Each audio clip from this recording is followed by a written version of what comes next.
Hello and welcome back to the KCC channel. I'm Rob and this is a special update video number 5 for the Kermit Defrog saga of fooled my cheating soon-to-be ex-wife into thinking I was cheating, then thermonuclear shinobi ghosted and served her Christmas Day. If you by chance haven't listened to this one yet, there is a link to the whole story down below in the description. It's an hour and 8 minutes long, and then this update comes after that. Let's jump into update number 5, the end and farewell. This will be the official final entry into the tale of how I found out my wife of 23 years was cheating on me and the events that followed. By now, I think there's more than enough people around the net who know of it. Truth be told, I never even knew there was such a big market for stories like mine on YouTube. I've seen my posts narrated and so many channels, it'll make your head spin. For the record, KCC YouTube, hey, whoa, that's me, is the only one who actually messaged me and asked for permission to highlight my story. So I thought I'd give him a special shout out, but enough pleasantries, time for the update.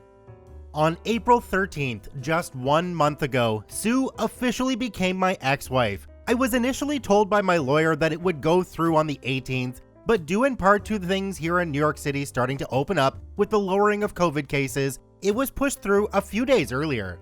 My lawyer Jeff gave me a call on April 12th and asked me to come see him the following day. When I did, he handed me the finalization notice and shook my hand. I couldn't just leave it at that, so I went in and gave him a hug and thanked him for all he's done for me. On my way home, all I could do was just replay mental movies of everything. The last 24 years of my life, all the memories, all the history. When I stepped into my apartment, it finally happened. I hit the floor, and all the emotion that has been compressed in me came pouring out. I haven't cried like that in ages.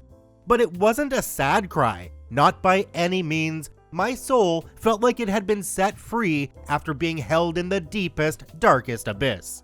The phone call I made that night was to 22. I kept it short and sweet, saying that it's finalized and his mother and I are no longer married as to that day.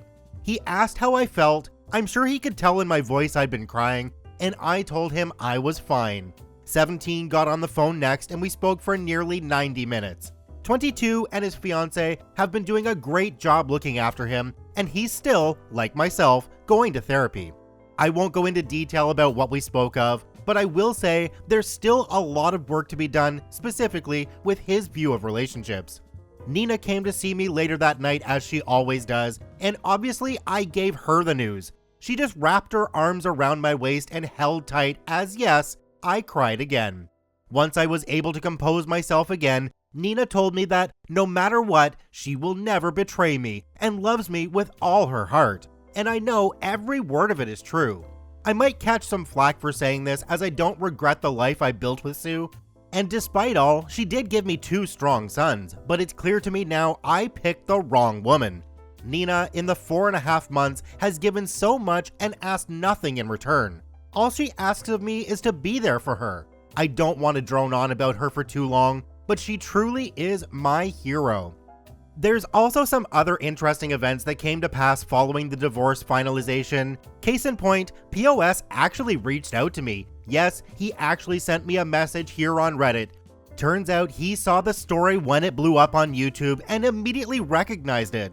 Before anyone asks, no, I will not be revealing what his Reddit username is. I think I've made the kid suffer enough. The first thing he did was apologize for his hand in all of this. He gave me a rundown of what the results of the binder I sent his mother did. Essentially, he's been excommunicated from his family. His mother, as I learned when I was planning out my payback, is a devout Catholic woman. The in-church 3 days a week, nomine patri spiritus sancti type of devout. So her views on marriage are sacred, and learning that her son just broke up a marriage that was almost a quarter century long sent her into a rage. She kicked him out that very day. And within the week, when his employer got the binder I sent to them, he was fired as well. He's been couch hopping and trying to find a new job ever since. He claimed he wanted to reach out to me on social media, you know, all of the places he'd blocked me when he was effing Sue, but admits he was afraid because, in his word, if I was able to find him before, I could find him again. I admit I could have went all in on destroying this kid, but I didn't. I asked him when was the last time he saw Sue, and he said he hasn't seen her in months. The last time he had talked to her, Sue told him to forget about her and move on with his life, which I recall Sue saying the last time I had spoke to her, so at the very least, she wasn't lying about that. I asked a few more questions and the kid was surprisingly forthcoming. I guess he was looking for some kind of penance for the chaos he'd brought upon himself. A lot of what he said mirrored the info I'd gleaned from text documentation I gathered. I didn't do much responding. I just asked and he answered.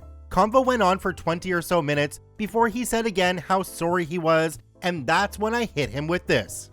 You're a 27-year-old man who has to live the rest of your life knowing that your own mother now loathes you for breaking up a marriage that was almost as long as how long you've been breathing.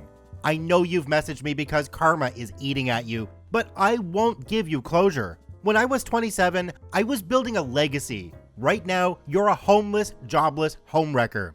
If you're smart, you'll learn from this lesson. If you're not, you'll stay an F up until you're my age, assuming you make it that far. I'd wish you luck, but you don't need luck, you need to get your crap in order. With that, I ended the convo and blocked him. Not the kind of closure he was looking for, obviously, and I could have been a lot more hostile, but I think those words will haunt him enough as is. The next major event is that as of May 4th, 2021, Nina is now Nina D-Frog. Over the last 2 months, we have had long discussions as to where we want things to go between us. Nina made it abundantly clear that she has no intentions of ever being with anyone else but me, and she wants my namesake. She wants to be my wife, and wants me to adopt her daughter, we'll call her Anna, as my own. As I've made mention in the past, I adore this kid. She's 6 now, birthday was last month, and she idolizes me. I'm the first father figure she's had since her bio dad pretty much cut out on them when she was 4. And Nina's made a practice of not introducing any man she's been involved with since her divorce in Anna's life, unless they had staying power. Needless to say, I have staying power and experience raising children. And speaking of, Anna and 17 are like 2 peas in a pod. The big bro little sis dynamic between them is both stunning and adorable. 17's really clung onto Anna and she revels in it. Had a talk to my therapist about it and he said it's definitely a good sign. 17 sees innocence he wants to protect in Anna, even though his innocence has been shattered. So we decided last Monday to go to City Hall and pull the trigger. Took 24 hours to get the marriage license, and the reveal was the most uneventful reveal ever conceived. Oz made mention as if no one didn't see this coming, and Big Sis said, now placing bets on when the now expecting post goes up. We thought we were keeping our relationship under wraps all these months, but pretty much everyone figured it out already. So yeah, that was kinda hilarious. Some people are going to say it was too soon, and yes, I said in past comment responses that I'm never getting married again, but that was all before the true dynamic between Nina and I manifested. This woman has professed her undying, unconditional love for me. She has laid in my arms and cried, saying how happy she is, and how she never in a million years imagined she'd ever have the chance to be with me. She's gone in painstaking detail about how she's felt about me the past 25 years, and how even while she was married, she lamented the notion that Sue won. And I honestly had no idea how deep that rabbit hole went. She even went as far as saying there were times where she herself had thoughts of having an affair with me popped into her head.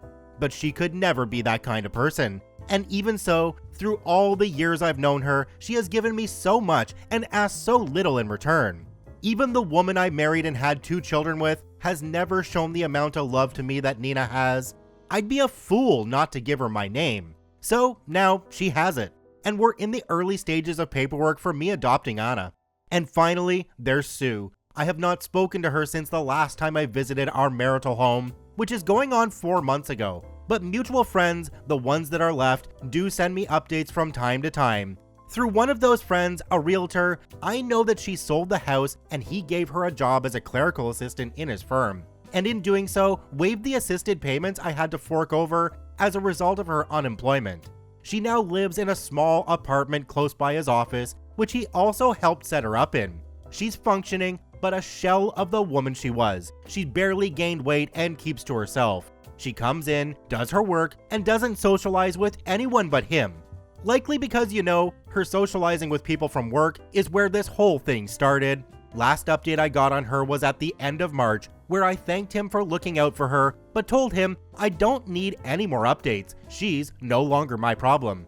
I'm almost certain she knows about Nina and I, as some of those surviving mutual friends have commented about us. As 17 is a year away from being a legal adult, I have no reason to ever speak to her again, and I won't. And that's that. My journey of betrayal, revenge, attempted suicide, and mental agony is over. I'll field questions and perhaps a few comments, but ultimately after this, I'm fading back into the swamp to live with my new frog wife and her little tadpole. Sincerely, to the literal thousands of people who have given me advice, well wishes, and praise through all of this, thank you. Being able to share my story and help others going through the ordeal of infidelity has humbled and blessed me. To the new friends I've actually made here on Reddit, I love you all. Never would I ever have guessed I'd find such wonderful people in a place where admittedly not so wonderful things can be said. Keep it green and keep it classy, Reddit.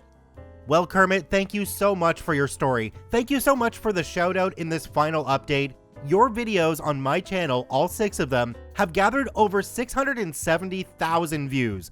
There are a lot of people out here who are taking this journey with you and really wanted to know how it wound up. So thank you for giving us that. Speaking for myself and all of my viewers, we wish you, Nina, and all the kids nothing but the best going forward. You definitely deserve it.